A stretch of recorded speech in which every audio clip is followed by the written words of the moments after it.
അനിശ്ചിതത്വത്തിനൊടുവിൽ തൃശൂർ പൂരവുമായി ബന്ധപ്പെട്ട വെടിക്കെട്ട് പൂർത്തിയായി. കാണികൾക്ക് നിയന്ത്രണം ഏർപ്പെടുത്തിയതിൽ തിരുവമ്പാടി വിഭാഗത്തിന്റെ പ്രതിഷേധത്തെ തുടർന്നാണ് വെടിക്കെട്ട് നീണ്ടത്.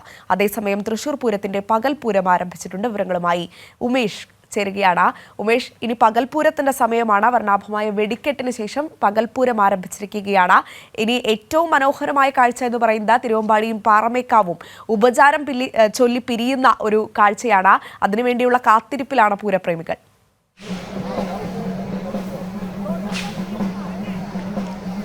അതെ അഞ്ജന, ഇപ്പോൾ പകൽപൂരം ആരംഭിച്ചു കഴിഞ്ഞിട്ടുണ്ട്. സാധാരണഗതിയിൽ 8:30യോടെയൊക്കെയാണ് സാധാരണ പകൽപൂരം ആരംഭിക്കാറുള്ളത്. ഇന്ന് അല്പം താമസിച്ചു. 9 മണിക്ക് ശേഷമാണ് പകൽപൂരങ്ങൾ ആരംഭിച്ചത്. ഇന്നും തിരുവമ്പാടി പാറമേക്കാവ് വിഭാഗങ്ങളുടെ എഴുന്നള്ളിപ്പുകൾ ആണ് രാവിലെ മുതൽ ആരംഭിച്ചിരിക്കുന്നത്.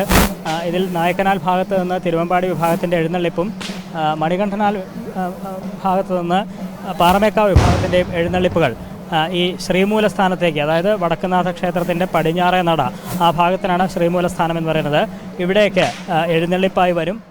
എന്നിട്ട് ഈ നടയ്ക്ക് മുമ്പിൽ കൊട്ടിക്കലാശിക്കുന്ന രീതിയിൽ ഏതാണ്ട് ഉച്ചയ്ക്ക് 12 മണിയോടെ ഈ പകൽപൂരം അവസാനിക്കും, കൊട്ടിക്കലാശിക്കും. അതിനുശേഷം ഇരുവിഭാഗത്തിൻ്റെയും ദേവീ ദേവന്മാർ, അങ്ങനെയാണ് സങ്കല്പം, തിടമ്പേറ്റിയ ആനകൾ ഈ അകത്തേക്ക് കയറി പടിഞ്ഞാറേ നടയുടെ ഗോപുരത്തിനകത്തേക്ക് കയറി വടക്കുനാഥനെ വലം വെച്ച് പുറത്തേക്ക് ഇറങ്ങി വന്ന് പരസ്പരം ഉപചാരം ചൊല്ലി പിരിയുന്നതോടെയാണ് ഈ 36 മണിക്കൂർ നീളുന്ന തൃശ്ശൂർ പൂരത്തിന് സമാപനമാവുന്നത്.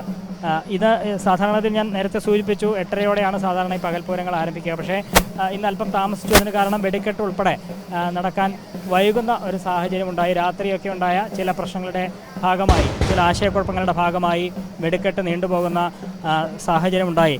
സുരക്ഷയുടെ ഭാഗമായി പോലീസ് ചില ക്രമീകരണങ്ങൾ ഏർപ്പെടുത്തിയിരുന്നു. അത് ദേവസ്വങ്ങളുമായി സംസാരിച്ചപ്പോഴുണ്ടായ ചില ആശയക്കുഴപ്പങ്ങളാണ് ഈ വെടിക്കെട്ട് വൈകുന്നതിലേക്കൊക്കെ നയിച്ചത്. എങ്കിലും പൂരപ്രേമികൾ ആരെയും നിരാശരാക്കാതെ വൈകിയാണെങ്കിലും വെടിക്കെട്ട് നടന്നു എന്നുള്ളതാണ്. ഇരുവിഭാഗത്തിൻ്റെയും വെടിക്കെട്ടുകൾ, വർണ്ണാഭമായ വെടിക്കെട്ടുകൾ ഈ തേക്കിൻകാട് മൈതാനത്ത് നടന്നു. ആദ്യം പാറമേക്കാവ് വിഭാഗത്തിൻ്റെ വെടിക്കെട്ടാണ് ആദ്യം ഉണ്ടായത്. അതിനുശേഷം തിരുവമ്പാടി വിഭാഗത്തിൻ്റെയും വെടിക്കെട്ട് നടന്നു. വെടിക്കെട്ട് കഴിഞ്ഞപ്പോൾ ഏതാണ്ട് 8 മണിയോട് അടുപ്പിച്ച സമയമായി. അതുകൊണ്ടാണ് 8:30 എന്നുള്ളതിൽ നിന്ന് മാറി 9 മണിയോടെ ഈ പകൽപൂരങ്ങൾ ആരംഭിച്ചത്. ഇരുവിഭാഗത്തിൻ്റെ പാണ്ഡ്യമേളങ്ങളാണ് ഇപ്പോൾ കൊട്ടിക്കയറുന്നത്.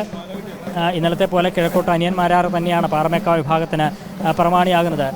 ആ നിലയിൽ ഇരുവിഭാഗങ്ങളുടെയും മേളം ഇപ്പോൾ ആരംഭിച്ചിരിക്കുന്നു. ഇത് ഏതാണ്ട് 2-2.5 മണിക്കൂർ നേരം ഈ മേളം ഇങ്ങനെ തുടരും. അതിനുശേഷം ശരി ഉമേഷ്, എന്തായാലും തൃശൂർ പൂരം പരിസമാപ്തിയിലേക്ക് കടക്കുകയാണ്. പകൽപൂരം ആരംഭിച്ചിരിക്കുകയാണ്. ഇനി അല്പസമയത്തിനകം തന്നെ ഇരുവിഭാഗങ്ങളും പാറമേക്കാവും തിരുവമ്പാടി വിഭാഗവും നേർക്കുനേർ മുഖാമുഖം നിന്നുകൊണ്ട് ഉപചാരം ചൊല്ലി പിരിയുന്ന കാഴ്ചയിലേക്ക് എത്തും. അതോടുകൂടി ഈ വർഷത്തെ പൂരത്തിന് പരിസമാപ്തിയാകും. വിവരങ്ങളാണ് ഉമേഷ് നൽകിയത്.